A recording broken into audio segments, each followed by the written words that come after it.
विनंती करतोय।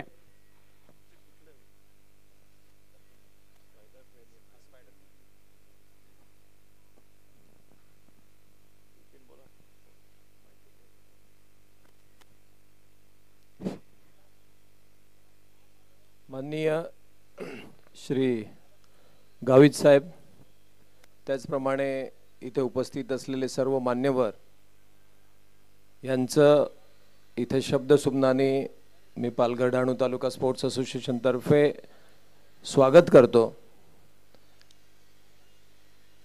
पालघर डहाणू तालुका स्पोर्ट्स असोसिएशनच्या बाबतीत म्हणायचं झालं तर सुरुवातीला माननीय श्री राजेंद्र गावित साहेबांनी ही जी आपल्याला अशीच भव्य दिव्य असं मैदान दिसतंय ह्याच्यासाठी पर्सनली लक्ष घालून त्यांनी आम्हाला मदत केलेली आहे। त्यामुळे पहिला त्यांचं आपण अभिनंदन करूया आणि टाळ्या वाजवून जोरात स्वागत करूया। खासदार म्हणून माननीय श्री गावित साहेब आपल्या पालघर जिल्ह्यामध्ये लोकप्रिय आहेत। आपल्याला सर्वांना माहिती आहे की त्यांचा जो कामाचा जो आपण म्हणतो ओघ आहे तो एवढा असतो की प्रत्येक गावागावात प्रत्येक घराघरात त्यांचा कुठलाही कार्यक्रम असो माननीय श्री गावित साहेब अगदी आनंदाने त्याला उपस्थित असतात। मागे कोरोनामध्ये माननीय गावित साहेब इथे राहत होते JSWला, त्यावेळेला सुद्धा त्यांना काही आजार झालेला, त्यावेळेला सुद्धा ते इथे ग्राउंडवर पर्सनली 1 तास फिरायला यायचे आणि ग्राउंडवर असलेल्या समस्यांबद्दल ते नेहमी माझ्याशी बोलायचे आणि काही प्रॉब्लेम असला तरी मी त्यांच्याशी पर्सनली बोलायचो। त्यामुळे त्यांचे आणि आपले संबंध ॲज अ क्रिकेटर म्हणून खूप चांगले आहेत। ते तसेच वृद्धिंगत राहो हीच आमची इच्छा। स्पायडर प्रीमियर लीगबद्दल म्हणायचं तर मागच्या 2-3 वर्षात कोरोनानंतर सुरू झालेली ही स्पर्धा आणि तत्पूर्वी आपण पालघर डिस्ट्रिक्ट प्रीमियर लीग ही सुरू केलेली स्पर्धा आणि त्यांचं हे 3 वर्षात स्पायडर प्रीमियर लीग करता आपण पालघर डहाणू तालुका स्पोर्ट्स असोसिएशन नेहमी मैदानाच्या स्वरूपात मदत करत असतो। प्रत्येक वर्षी स्पायडर प्रीमियर लीग ही व्यवस्थितपणे हाताळली झाली। हे 3रं वर्ष आहे। प्रत्येक वर्षी चॅम्पियन जे आहेत ते बदलत गेलेले आहेत। पहिल्या वर्षी PTTSA, दुसऱ्या वर्षी वेगळा, तिसऱ्या वर्षी आपण आता बघतोय तर स्वरा 11 तुषारची टीम।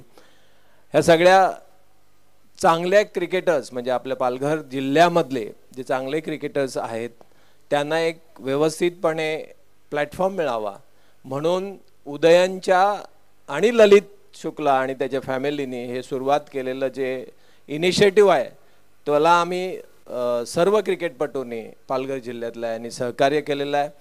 आणि आपण या दिवसात या 2-3 दिवसात ज्या स्पर्धा बघितल्या असतील तर स्पर्धेमध्ये सगळेच जण पार्टिसिपेट झाले। मग ते लोअर लेवलचे आपल्याकडे ट्रेनिंग घेणारी मुलं असो किंवा विनायक भोईरसारखा असो, करण मोरेसारखा असो किंवा ढेकळे सारखा क्रिकेटर आहे किंवा इथे मी बऱ्याच जणांचं सिनियर आहेत सगळ्यांची नावं घेत नाही पण काल साईराज खेळला, त्यानंतर हार्दिक तामोरे खेळला। आपण पूर्वी या ग्राउंडवर तुम्हाला माहिती आहे शार्दूल खेळत होता। ह्या मुलींचे जे फोटो लावले आहेत ते मुलीसुद्धा इथे नेहमी प्रॅक्टिस करत असतात। हे सगळं आपण जे निर्माण केलेलं आहे हे सर्व ही जी राजकीय मंडळी आहेत यांच्या सर्वांच्या सहकार्यामुळे केलेलं आहे आणि म्हणून आम्ही तुम्हाला साहेब धन्यवाद देतो की आपल्या सगळ्यांच्या या पुढाकारामुळे आणि सगळ्यांच्या सपोर्टमुळे हे शक्य झालं। आपल्या स्पर्धेला म्हणजे स्पायडर लीगच्या स्पर्धेला अंपायर जे संजय पाटील आणि त्यांची टीम जी आलेली आहे त्यांचेसुद्धा धन्यवाद, कारण त्यांनी सुंदर अंपायरिंग केली। कुठेही असं गालबोट लागेल अशी अंपायरिंग झालेली नाही। त्याप्रमाणे पाटील नेटवर्क आणि कॉमेंट्री टीम हे सर्व जे 3 जण कॉमेंट्री टीम आहे त्यांचेसुद्धा धन्यवाद। माननीय गावित साहेबांना जास्त वेळ मी अडथळा न बनता मी त्यांना विनंती करतो की त्यांनी 2 शब्द बोलावे।